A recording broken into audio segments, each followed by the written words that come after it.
Alrighty, so I've got some cool updates. I've got some cool updates, and I've got some lame updates. So I'm going to do the cool updates first. We're going to talk about Heartbound. We're going to talk about the stuff that I've been working on, everything that's being done. And then we're going to talk about the lame updates, and it's like mostly life update things, so I can tell you guys what's going on and why things are taking so long. So I haven't done one of these videos in about 2 months. It's been a whole bunch of stuff. But in that 2 months, I've managed to finish the entirety of the next update for Heartbound. It's actually enormous. So we've got a huge amount of content that's going into this. All of the stuff for Avocado's finished. All the stuff for the Misery and Mania middle story area is finished. And most of the stuff for the Mossbacks are finished. So that is the end of Animus, basically. We've got this last story to tell with the Mossbacks and kind of their heavy story with their family and how they interact with each other, and you know how Shelley and Sheldon interact with each other, and how they interact with Ramul, who is their adoptive son. And once all of that is finished, Animus just has the final scene, and we're finished with it, and it's done. And we can move on to Jotunheim, which is about Vikings and combat and you know, conflict resolution and all that cool stuff. And that's the end of the primary chapters in Heartbound. And then it's just the end of the game. That's it. We're basically at the end here. It's finally happening. And Animus took so long to build because it is the most complicated chapter in Heartbound. Most of the rooms in Animus take between 15 and 40 kind of, you know, timelines that can go through them. There are different routes through all of those different sections because human interaction is so complex. It's not just about yes or no to someone. It's about yes or no, and also how did you treat them before? How did you treat them before that? Did you have a bad interaction with them and then later had a good interaction? Did you have a good interaction and then you treated them badly after it, so it was much more biting to them because you were so nice and then you betrayed them? Like, there's all different ways to interact with these characters, and because of that, it's taken a long time. And if you're mad that it took a long time, well, I'm sorry. And for me, I'm just going to make it as realistic and interesting in terms of character interaction as I possibly can. And, you know, if people like it, they like it. That's kind of where I'm at on that. So the next section that we're going to be building is just all about the Mossbacks. It's all about the stuff that they're trying to do. It's all about their family dynamic stuff. And I'm also fixing a ton of bugs. There was a massive amount of stuff in here that needed to be fixed. We also got a new translator on, so we've got a new Russian translator, we've got a new Brazilian Portuguese translator into the studio, and they've been, you know, reworking some of the stuff that was in there because there were some issues with the Russian translation that I had seen before that people were reporting up to me. So if you are one of our Russian players, or you read in Russian, this should help quite a bit, you know, once we're ready to put that out. That has been a problem because there's all this stuff going on with Russia, so it's hard to find a way to get that out. So there's going to be delays on our Russian translation stuff overall. But when we do find a way to get it out, it's probably going to be a lot better quality than it was before. So do keep that in mind, and I hope you guys enjoy it. For our actual content, I've also done a bunch of like minor update stuff too, trying to fix out some of Emilio's route stuff, trying to add some meaning to different items that you've picked up in secret areas throughout your run, making it so that the environments change much more dynamically inside of Animus, and then also like just kind of like artistic update stuff. Like the pocket watch is no longer a ball of particles on the ground. It actually looks like an object now, it's really important. It makes the game look better. It makes it feel better. You're more connected to those objects. It's not just kind of like a shiny thing. You know, it's actually like an object you can see and you know what it is before you pick it up. So I like that kind of stuff. And then also a lot of interaction stuff between a new character that you're going to meet in different areas of the game. So the intention is, after we finish Animus, when you do Animus first, and then you go to the tower, it will change the way the tower plays. Not in massive ways, but in kind of subtle ways. And the same thing should go for if you do the tower first and then do Animus, or do Jotunheim and then Animus and then the tower. Jotunheim, tower, Animus. You see how this starts to become like a big mess of timelines. And that's sort of the idea. So we're adding these little things in now so that those interactions can occur at a later time. When Animus is finished, this is going to matter. These sections for the Factus are going to matter based on the you know, direction that you do these chapters in. So adding all that stuff now is so it can be ready for later. And yeah, that's basically it for Heartbound. We've got the update ready. I'm just kind of, you know, polishing stuff up to put it out and polishing up the ARG stuff. There's a huge amount of new, you know, puzzly content for you guys. So if you're more on the crypto puzzle side, then this is going to be something that you really, really like. And, well, at least I hope you like it. And yeah, that's kind of what I'm working on. So now onto the lame stuff. If you're only interested in Heartbound, if you're only interested in our work, you can leave the video now. You're done. Everything is finished. You know, that's all you needed to know. But for our set of stuff, we've got we've got quite a lot of things to talk about that have been really rough. So, the three sections are Shaye's health, my health, and then my cat Gadget. So for the first one, some of you guys know that Shaye has been having like really bad back problems. And he's our artist, if you don't know who he is. He does all of the art and animation for the game. And he was having really bad back problems, and he got in to get an x-ray. And the x-ray revealed that nothing was wrong with his bones on his back. And so he went back to his doctor, and they did all this stuff. They took a long time to try and figure out what was going on. It's been forever to get responses and things. But now he's just did one appointment with a neurologist. He's going to be doing another one, where they're testing his nervous system. Because there is a chance that they will diagnose him with multiple sclerosis. The next step now is doing an MRI on his brain and spine to see if there are any lesions on his brain and spine, which we're hoping that there aren't. That's really what it comes down to. MS is a terrible thing. It is an absolutely terrible thing, and I'm hoping that that diagnosis doesn't come through like that. And he's hoping for the same thing. So, you know, that's basically where that is, and I've been taking care of him and doing that kind of stuff. And the second one now is what's going on with me.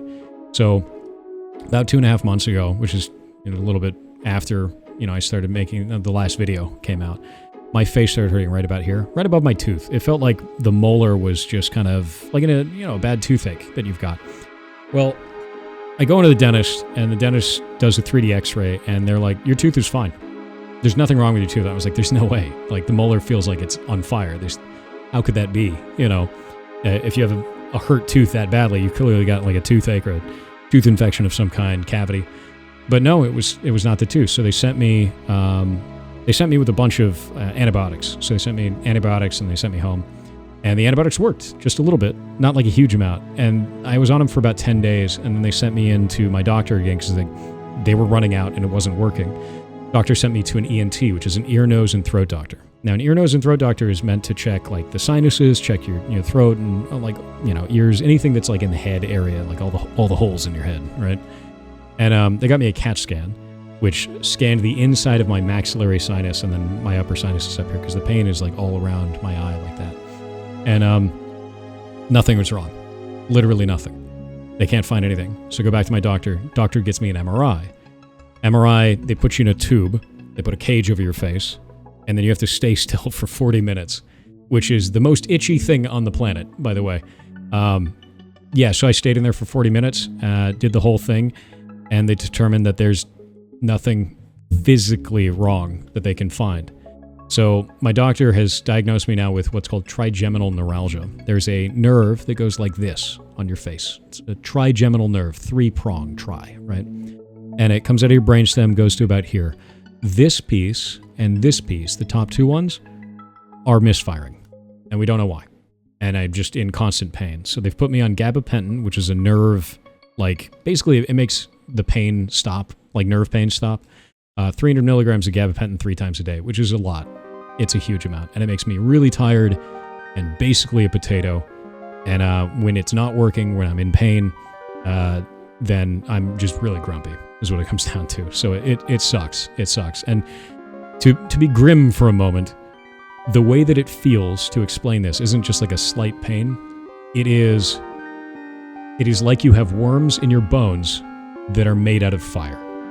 It is the most devastating pain I have ever felt in my entire life.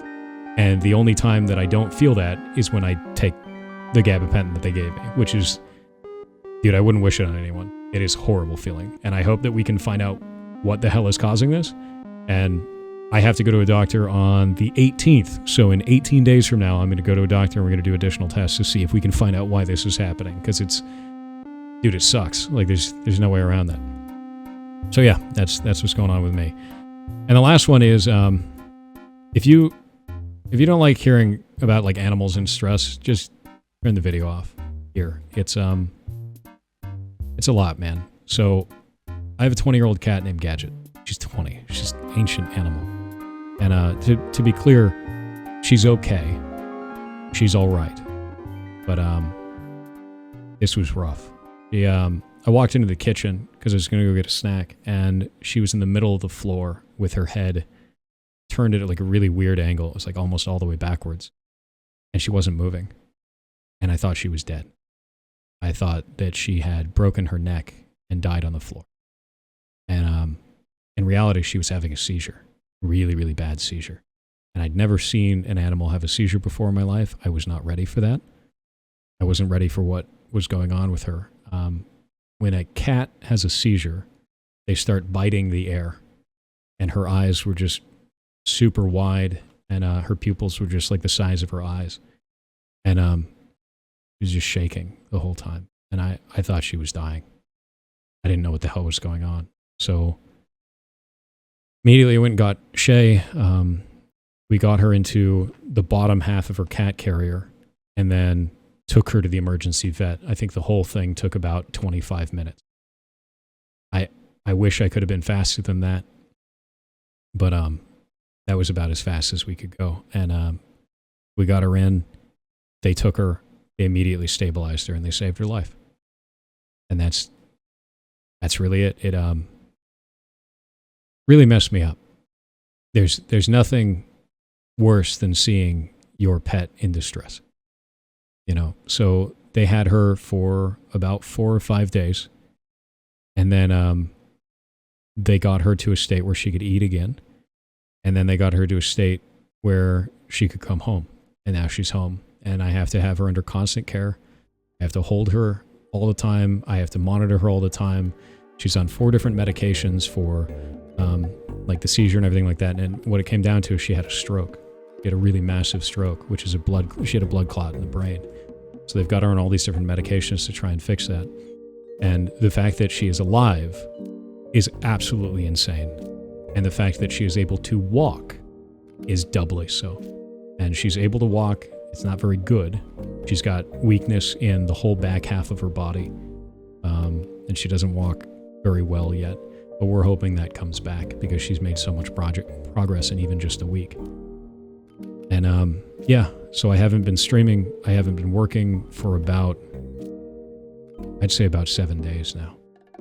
Maybe 8 days, because this has been going on. And basically I take care of Gadget for like 18 hours.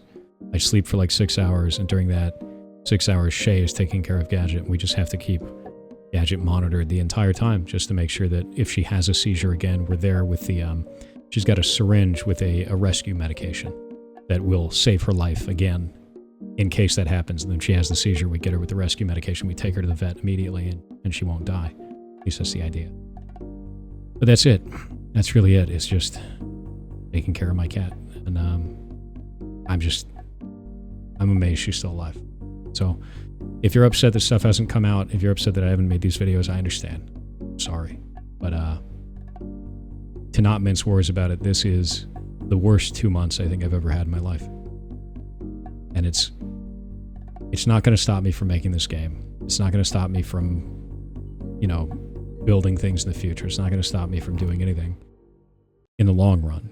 But for right now, it's a lot, man. It's a lot. So thank you guys for being there. I'm still on Discord. I'm still hanging out on there. We've actually been playing a lot of games together. So the community and I have been playing a lot of, you know, different games, you know, multiplayer games and stuff together. We actually played Fallout 76 and the new Ni no Kuni MMO is kind of what we've been playing lately. And it's been fun. It's been really fun. It helps me get my mind off of this stuff. So thank you guys for being there. Thank you for being part of that. And yeah, that's it, man. That's it. I'll see you guys next month. I will make another video like this. I'll get back on schedule and stuff. It's been nuts. And I'll let you know how Gadget's doing. I've actually got some stuff that I put out, like announcements and things in the Discord to let people know that she's okay. So anyway, with all that being said, I will see you guys later.